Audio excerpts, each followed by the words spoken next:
c'est désormais officiel, Bryan Mbeumo vient de s'engager du côté de Manchester United. J'espère que tout le monde va bien, très content de vous retrouver aujourd'hui pour une nouvelle vidéo où donc, vous l'aurez compris, on va un petit peu parler du dernier transfert réalisé par Manchester United, qui est celui de Bryan Mbeumo. Il s'est engagé plutôt avec les Red Devils contre une somme dépassant légèrement les 80 millions d'euros, bonus compris. C'est un gros montant. On a aussi vu dans les dernières heures apparemment que Brentford a un petit peu tout fait pour rendre les négociations difficiles avec Manchester United.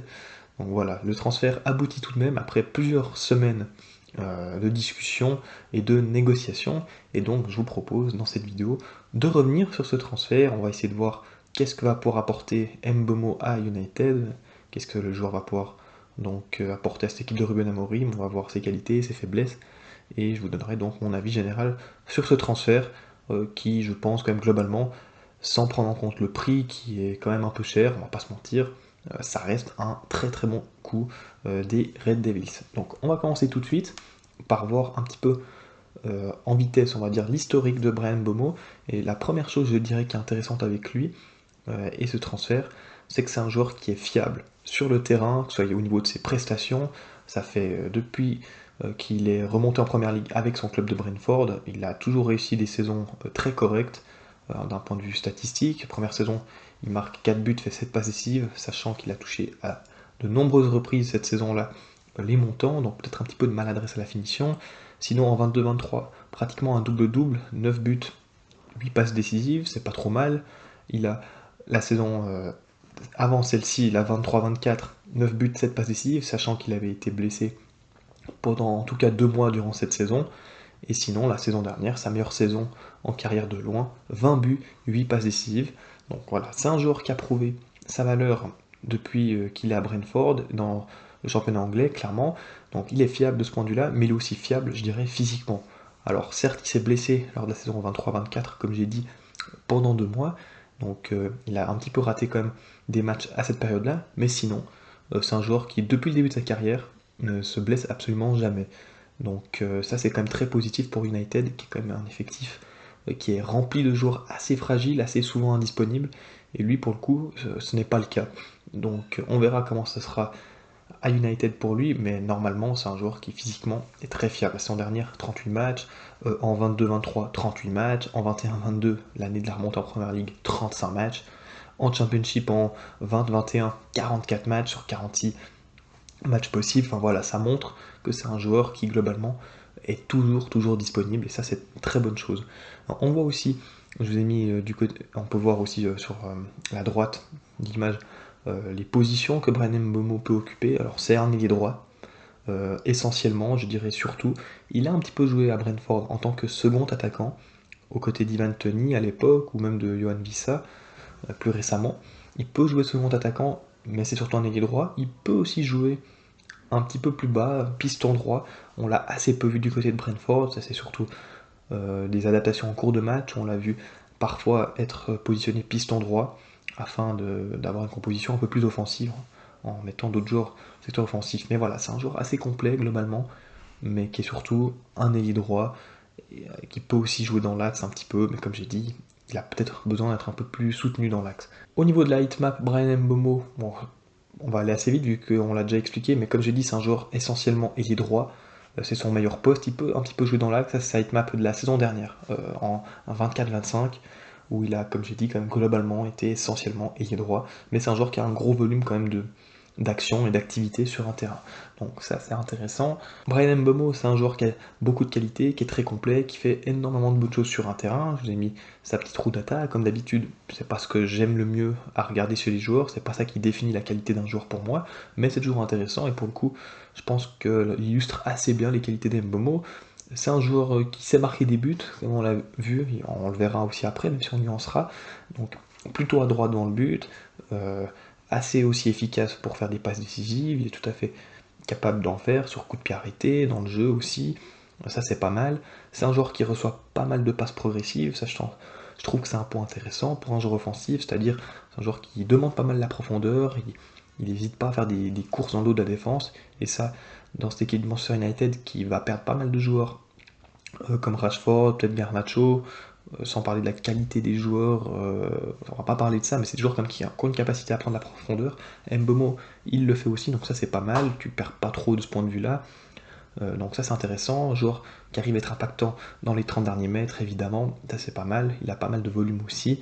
C'est pas le plus gros dribbleur, je dirais, c'est un joueur qui est assez sobre avec le ballon, assez efficace, pour le coup. Si vous retenir un mot d'Mbeumo, je pense c'est que c'est un joueur efficace, mais très fonctionnel, parce que c'est pas lui qui va commencer à dribbler énormément, c'est pas son style de jeu, mais quand il décide de dribbler, c'est qu'en général c'est la bonne option, et du coup je dirais que c'est un joueur qui analyse très très bien les situations de jeu et qui est très intelligent dans sa manière de réfléchir à ce que le jeu demande, et il va en général trouver quelque chose euh, que le jeu demande justement.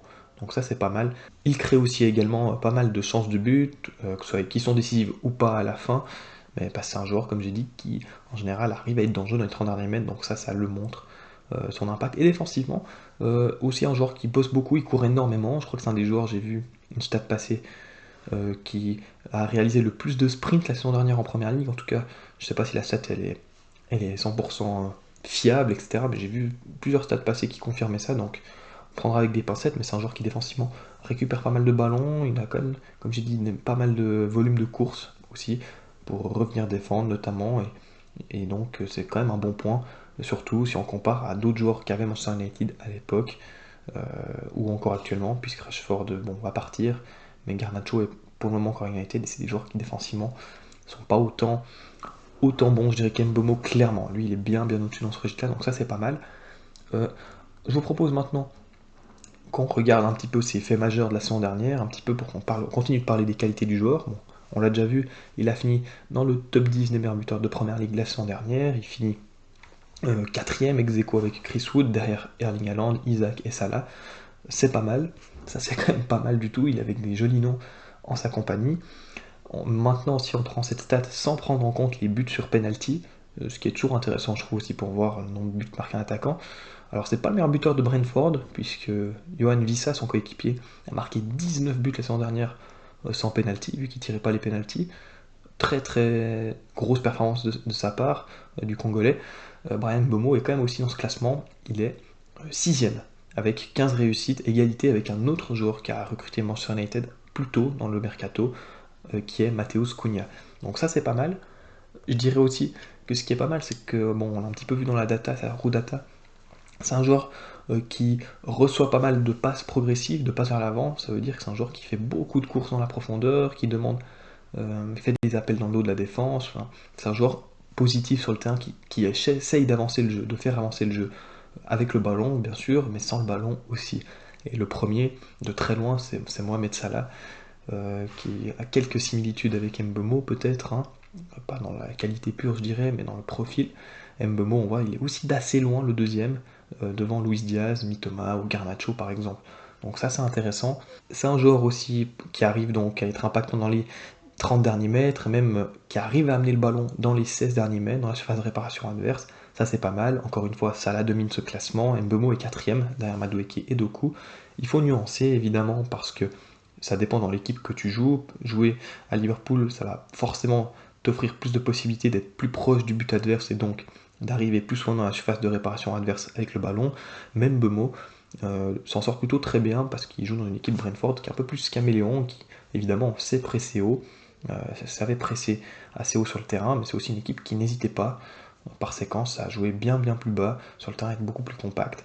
Et du coup, Mbeumo s'en sort pas trop mal, je trouve, dans ce domaine-là. Ok, je vous propose qu'on voit quelques images maintenant sur Mbeumo à Brentford et ce qu'il pouvait faire, notamment la saison passée, pour un petit peu illustrer, exemplifier ce qu'on disait auparavant. Alors là, c'est un match contre Manchester United où on va le voir tout simplement prendre la profondeur, attaquer l'espace. Alors évidemment, la ligne adverse elle est haute, mais il va bien le faire. Il va porter le ballon, il va ensuite fixer comme il le fait souvent et il va rentrer dans l'axe avec son pied gauche et il va surtout réussir à déclencher assez vite sa frappe derrière. Alors il n'y aura pas but pour le coup, malheureusement pour lui, la frappe est bien stoppée par Ederson, je pense, ou Ortega, je pense que c'était Ederson en l'occurrence dans ce match.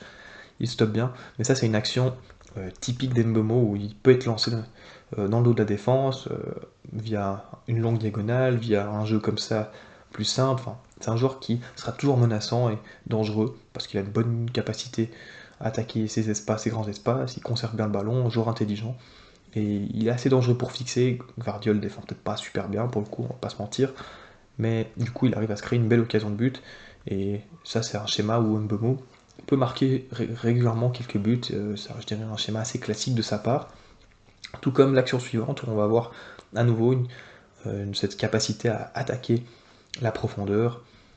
Cette fois-ci il part d'un peu plus loin, on voit l'accélération, il accélère, il voit le jeu, il sent le jeu, il fait le bon appel, il va ensuite manger le défenseur Citizens, il va voir que le gardien sort, du coup il va faire le bon choix, il va le contourner, le dribbler. Malheureusement pour lui, Johan Wissa ne marquera pas, le ballon était bon. Le défenseur City est pris, hein, il courait contre son but, il va être pris par le centre en retrait qui est dans la bonne zone, mais Wissa va se faire contrer par Nathan Ake derrière. C'était une grosse occasion pour Brentford, bien initié, surtout au début avec cet appel tranchant, qui est dans la bonne zone évidemment, mais aussi derrière le bon choix d'Emile Guerin. Donc joueur intelligent et dangereux dans la profondeur aussi. Ok, maintenant je vous propose de nuancer peut-être un tout petit peu la saison dernière d'Mbeumo, parce que c'est vrai, il a marqué 20 buts en première ligue, fait 8 passes décisives. On pourrait se dire, mais est-ce qu'il aurait pas un petit peu quand même été en surchauffe, un petit peu surperformé? Alors, je vais vous répondre un petit peu de manière nuancée, mais je dirais que oui, il a un petit peu surperformé, mais ça, il n'y a rien d'inquiétant pour moi là-dessus, parce que le joueur a déjà prouvé par le passé que c'est un joueur qui est fiable dans les 30 derniers mètres du terrain, qui peut et qui sera décisif à United, j'en suis assez convaincu. Maintenant, est-ce qu'il marquera 20 buts? Est-ce qu'il marquera 15 buts? Je suis pas sûr, je partirai plus sur les stats qu'on a vus à Brentford avant la saison dernière, c'est-à-dire entre 5 et 10 buts et 5 et 10 passes décisives, ce qui serait déjà quand même plutôt pas mal, même si évidemment par rapport au montant, si on met ça en corrélation avec le prix de son transfert, là on a de quoi un petit peu plus grimacer, mais c'est les prix actuels de Première Ligue et c'est les prix qu'il faut débourser désormais pour aller s'offrir ce type de joueur. Ça c'est un autre débat. Mais là je vous ai mis donc un petit fichier data où on a tous les tirs que Bryan Mbeumo a pris la saison dernière en Première Ligue. Et on a avec sur les traitillés de différentes couleurs qui représentent les différents angles de position de frappe finalement, les angles de shoot qu'a pris Bryan Mbeumo. Donc on voit dans les traitillés rouges par exemple, c'est des tirs qui sont entre 0 et 15 degrés par rapport au but. Sinon les traitillés en vert qui sont les plus excentrés, que ce soit à gauche ou à droite, ce sont des traitillés qui sont entre plus de 60 degrés quand ils sont à l'extérieur de ces traitillés. À l'intérieur, c'est 45 ou 60 degrés, à l'extérieur, ils sont à plus de 60 degrés. Donc, c'est des shoots d'angle plutôt délicats. Là, je vous ai mis tous les buts qu'il a marqués du coup de la saison dernière. Alors, on voit, il a marqué plusieurs buts, évidemment, dans un angle plus simple de frappe. L'angle les plus simples sont en général les plus centrés au but, évidemment. Donc, les traitillés rouge, orange et allez, peut-être jaune encore, même si les jaunes c'est déjà un peu plus complexe, peut-être. Mais il a marqué plusieurs de ses buts comme ça. Intéressant, ce qu'on peut voir, c'est qu'il a marqué aussi pas mal de buts dans des angles plus compliqués, entre 45 et 60 degrés notamment. C'est dans les traits en vert, tout ça c'est à droite, on voit. C'est les petits ronds qu'on voit à droite en vert. Donc ça c'était des positions de frappe pas faciles. Il a quand même réussi à les exploiter. Et puis il a aussi marqué un but en dehors de ces traitillés verts qu'on voit à gauche, le point bleu, où il a marqué dans un angle assez fermé, de plus de 60 degrés. Ça en général, c'est intéressant pour voir un petit peu le répertoire de finition d'un joueur, sa capacité à finir dans différentes positions.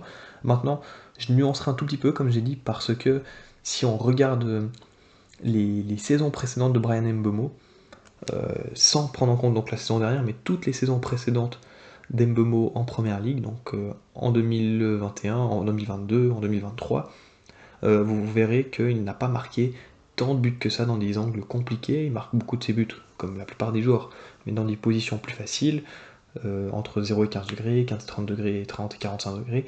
Mais on voit qu'entre, par exemple, 45 et 60 degrés, là où il en avait marqué 6 la saison dernière avec Brentford, là on voit tous ces petits points verts, là il n'y a pas un point vert sur les 3 saisons précédentes la saison dernière.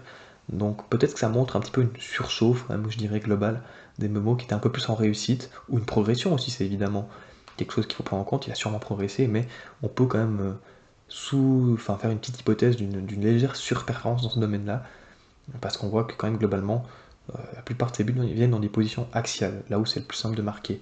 Ok, je vous propose maintenant de finir assez rapidement en regardant comment Bryan Mbeumo va pouvoir s'incorporer dans cette équipe de United.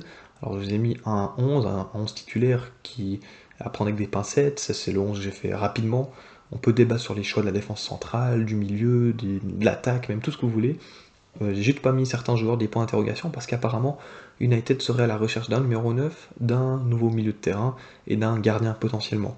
Ça me paraît, alors ce serait bien, mais ça me paraît très ambitieux avec les moyens qu'United a actuellement. Il faudra pour ça vendre, je pense, beaucoup de joueurs et des joueurs indésirables. On sait que c'est très difficile de les sortir de Manchester United, donc moi j'attends de voir. Mais voilà, c'est pas l'important. Ce qu'on peut regarder, c'est que je pense que ça peut s'articuler dans un système comme ça, alors peut-être avec un nouveau numéro 9, autrement on aura Zirkzee ou Højlund, c'est pas impossible, et Mbeumo du coup aura probablement ce rôle de 10 côté droit, un petit peu, je pense qu'on le verra plutôt là.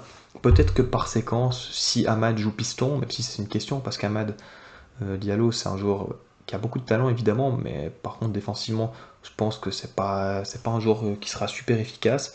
Peut-être qu'Mbeumo est même un meilleur défenseur que Amad, donc peut-être qu'on aura par séquence des choses comme ça. C'est pas impossible, même si je crois que si Mbeumo vient à United, c'est aussi parce qu'il sait qu'il jouera dans un rôle offensif probablement de ce numéro 10 côté droit.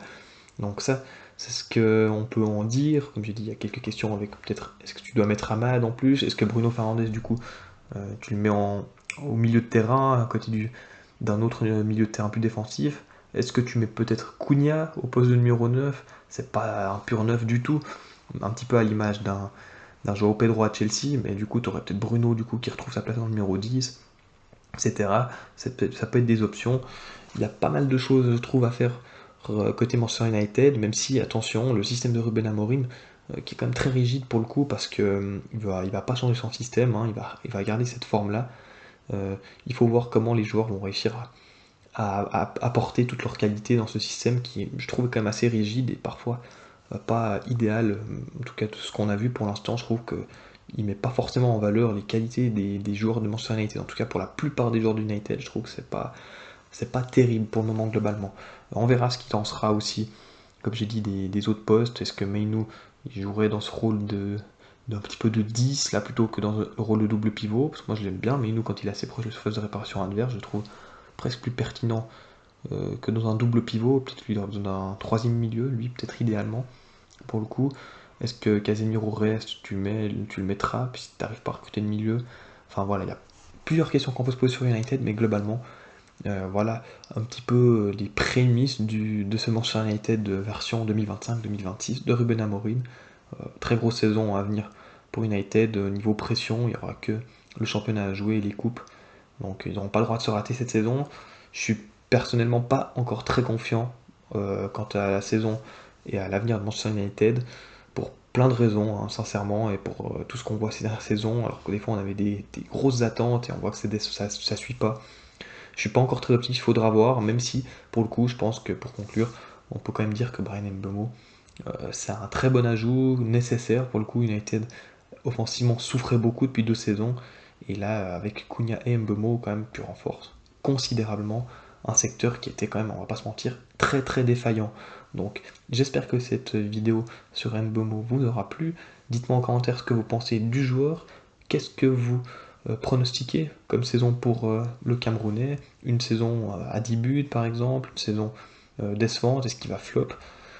J'espère pas, et pour le coup je pense pas, parce que c'est un joueur qui est quand même prouvé. S'il y a un joueur qui doit plus flop, c'est plus Cunha qu'Mbeumo, entre les deux je pense, même si je trouve que ces deux recrues qui se font plutôt sens dans cette équipe United. Et sinon moi je vous dis à très vite pour de prochaines vidéos. À bientôt.